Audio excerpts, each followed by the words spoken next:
Chuck, thank you so much for agreeing to have a conversation with me today. I think it's really significant that it is 2014, the year of the horse.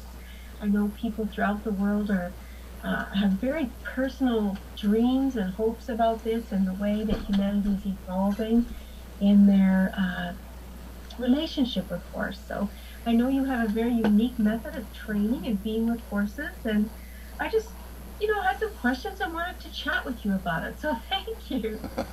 Amber. Well, ask away. Okay, well, first off, what is friendship training?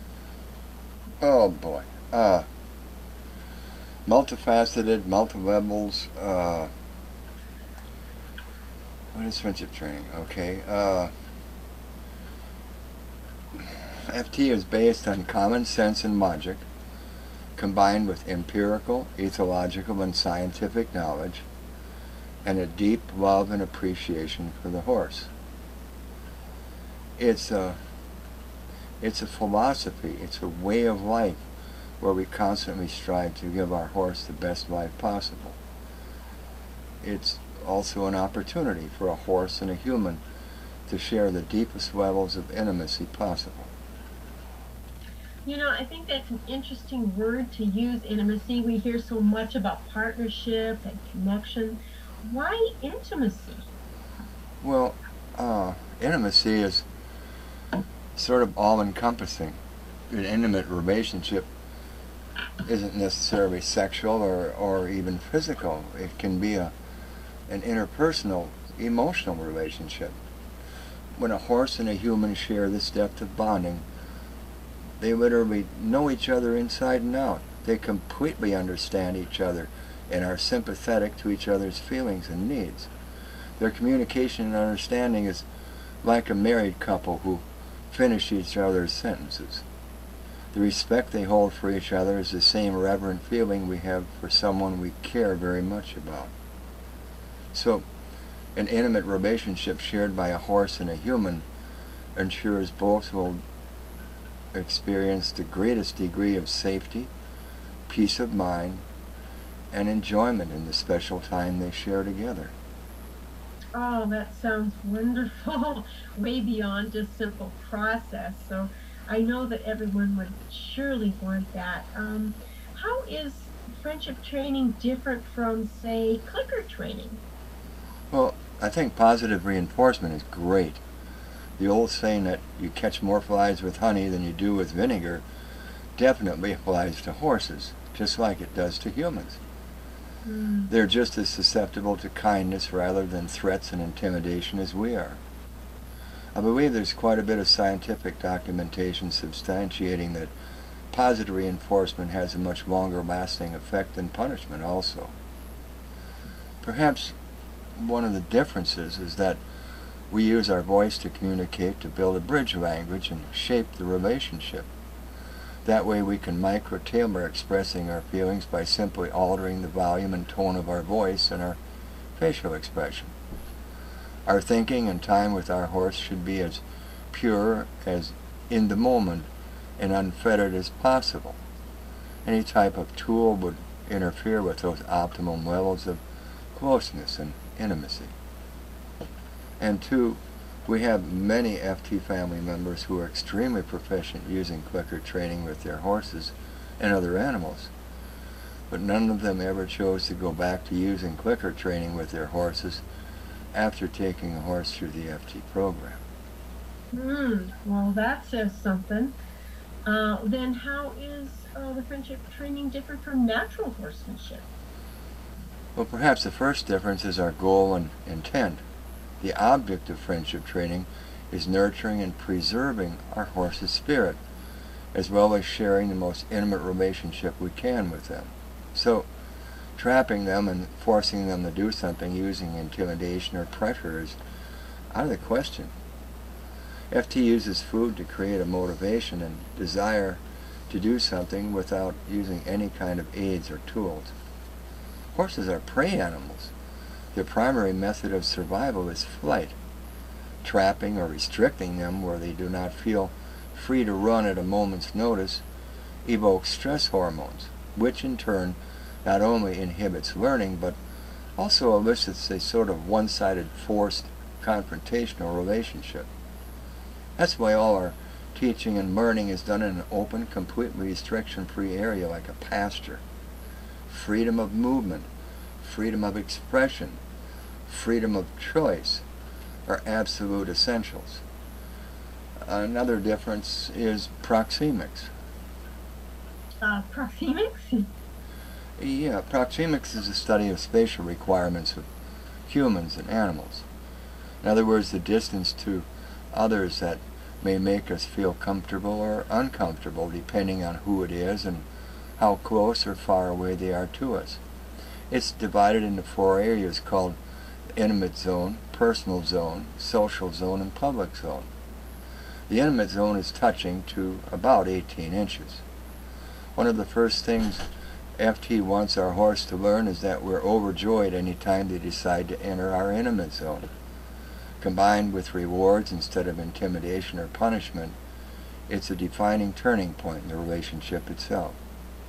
I assume both clicker training and natural horsemanship, like FT, are pro-bitless.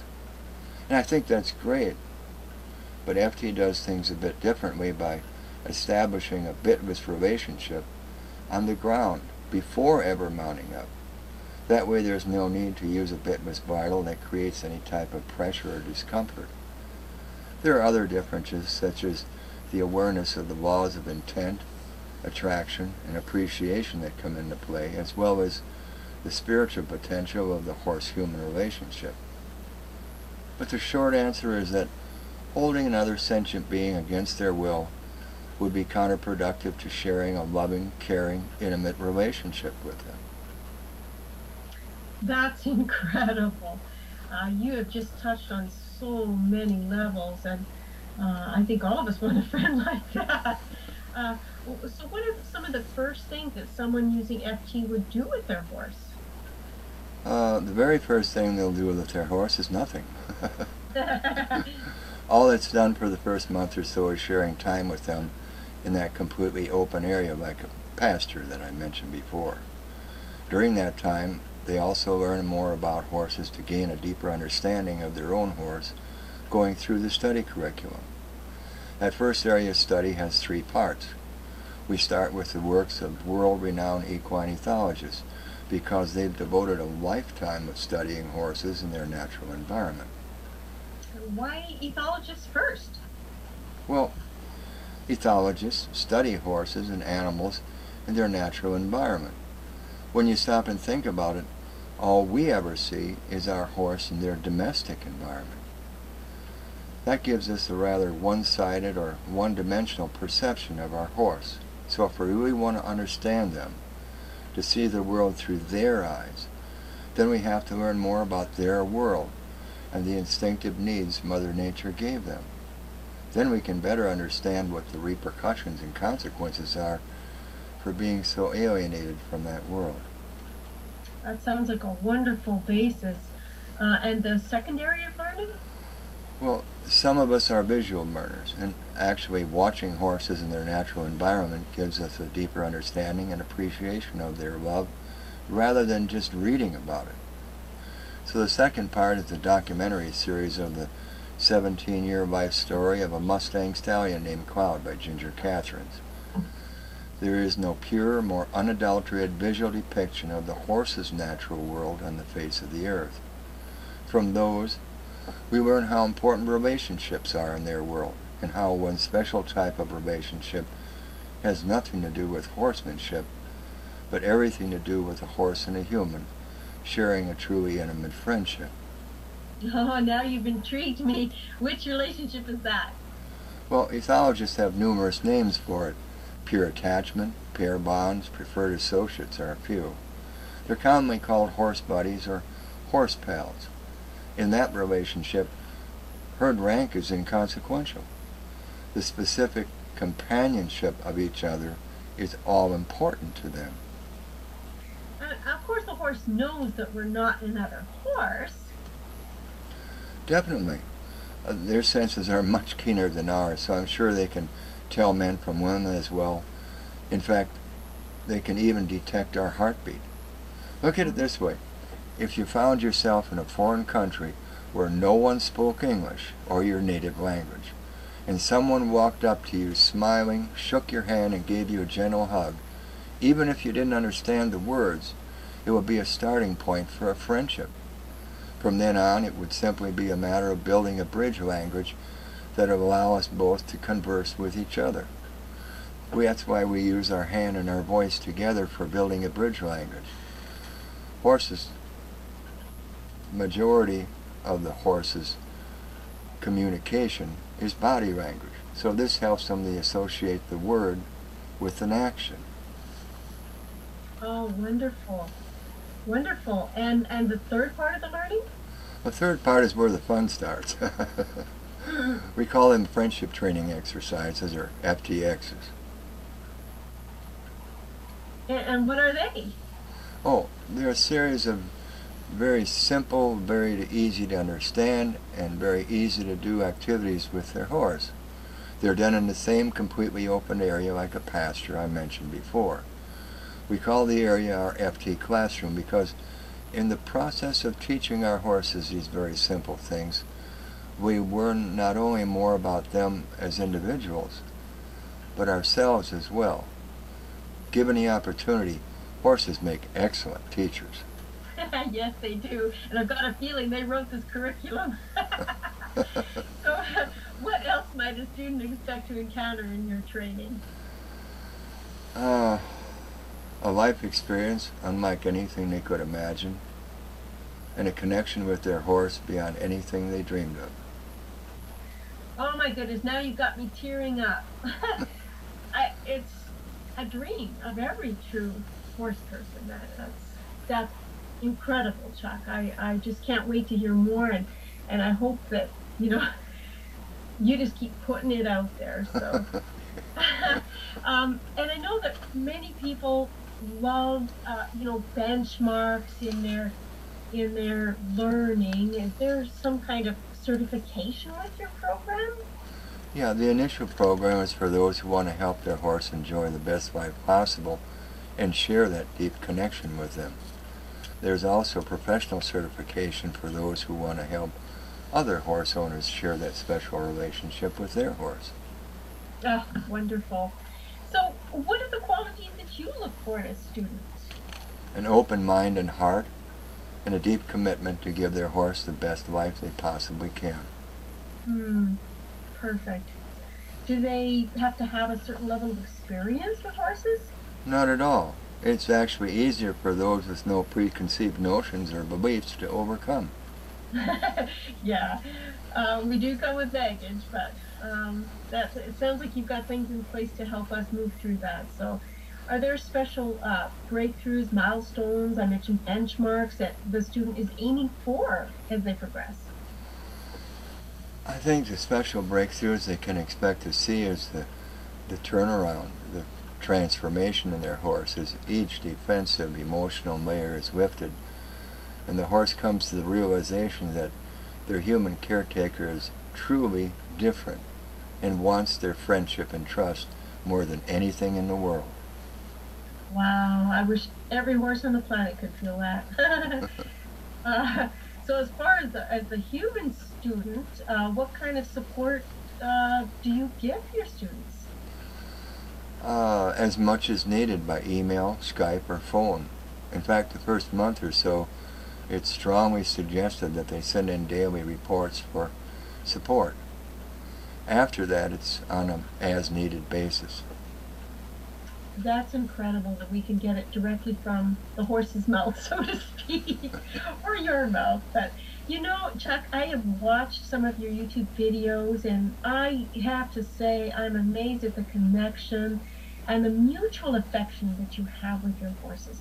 Your stallion, he nickers with joy as he runs to you. It's just coming out of him, like a flower has to be a flower.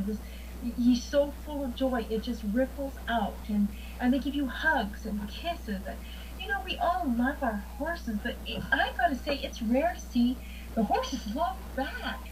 They are so engaged, and what's your secret? Uh, there is no secret. I love, appreciate, and respect them for what they are. Sensitive, caring individuals far from their homeland. Anyone that shares an FT relationship with their horse can experience that same connection and mutual affection.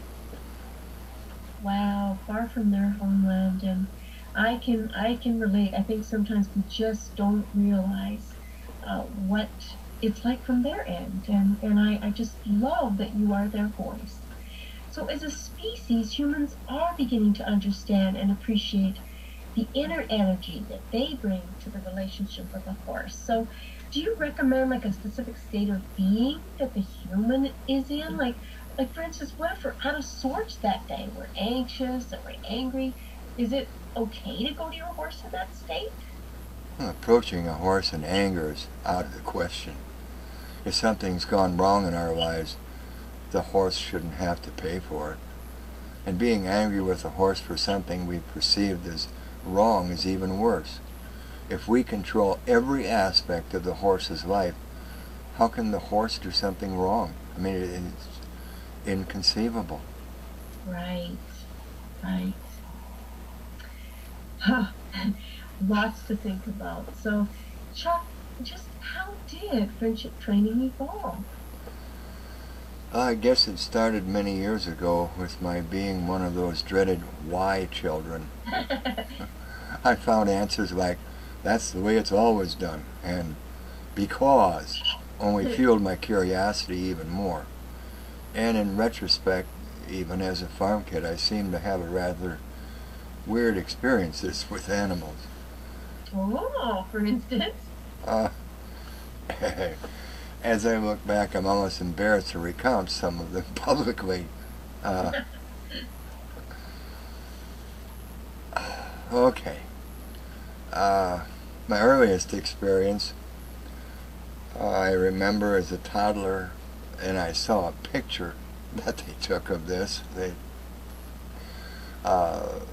was hearing my mother's screams when she saw me playing with a huge Yorkshire sow that had gotten out of her pen. They said she chased my mother back in the barn. My mother came back out with a pitchfork. The sow stood her ground as though she was protecting me. She was later coaxed back into her pen with a few corn cobs. Chickens would fly up on my arm and talk to me. A sheep that would leave the pasture to follow me all around the farm. A rescued pigeon that would fly to meet me as I bicycled my way home from school and sit on my shoulder. I guess the corporal punishment I got for stealing unsanctioned rides on my grandfather's huge mare when I was only 5 was part of it too. I was so fascinated and so drawn to the horses. My first mount was a very compassionate Jersey cow who fulfilled an 8-year-old's cowboy dreams of riding. The majority of reprimands I received throughout my childhood were for either being late for supper or not finishing my chores because I'd been out in the woods with the family dog. Even at that age, I seemed to prefer animals and nature to humans and civilization. Then later, a seed was planted as an adult horse owner, hearing rumors of an old woman's horses that ran to the round pen to work out. At first I thought, well, that's preposterous, that's just ridiculous. But, I took a little thought, and a few months later, mine were doing the same thing. The why child and that seed really sprouted when I read John Young's plea to all horse owners, especially new ones coming into the world, in his book entitled Schooling for Young Riders. It was like pouring gasoline on a fire. He implored all new horse owners to never be intimidated by the status quo, to think for themselves and never be afraid to ask why with anything regarding their horses, which is what I did.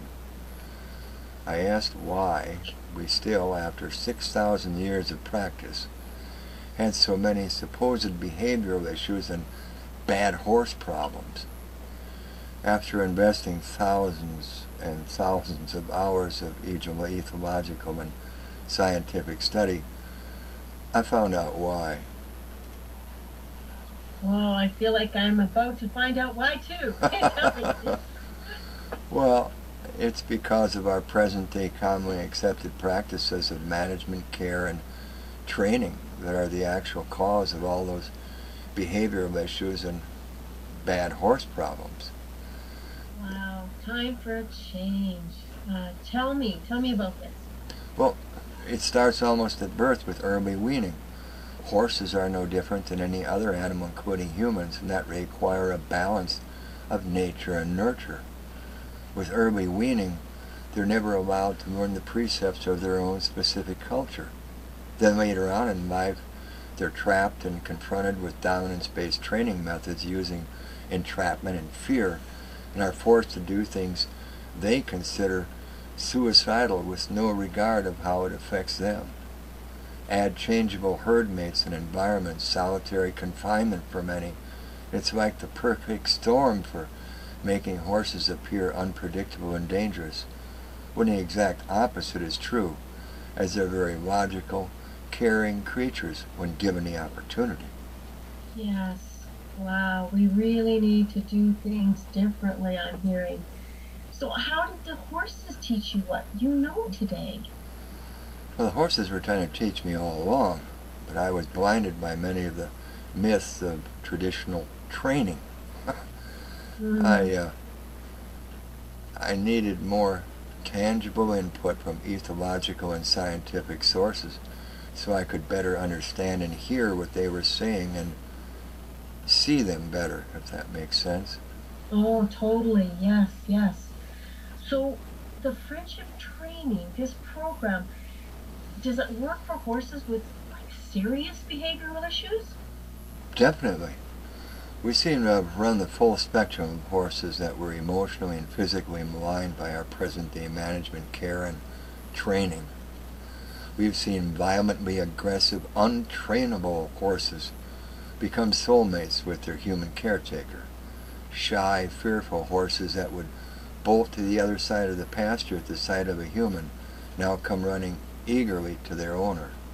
The horses that were completely shut down once again found that spark of life and animation and joyfully engaged with their human at every opportunity. I'm often asked what we do with extremely aggressive horses that are dangerous. And that's the first mistake some people make that actually makes matters worse. Instead of doing something with them, we do nothing with them until they understand that we are unlike any other human they ever met and would never harm them. That is incredible. Boy, soulmates with your horse. I'm, uh, this just is so incredible. So, dangerous horses, yes. Can FT be done with a foal? Sure. But the best way to start a foal is to have an FT mother, because she's their first teacher. So it's best to start with them. After that, when they're started on solid food, they can easily start the FT journey. What a wonderful way to begin their life. I truly hope this is the future of the equine human journey. It's just, everything you've said has just touched my heart so much. And what's the question that you would most want to hear from someone coming to learn from you? Question. Okay. Is there anything else I can learn or do to give my horse a joyful, stress-free life as possible? That would be the question. That's easy. That's wonderful. It's not complicated, is it, Chuck? This is great. So if you had only 1 minute and you had all the horse world's attention, what would you say to capture the essence of your teaching?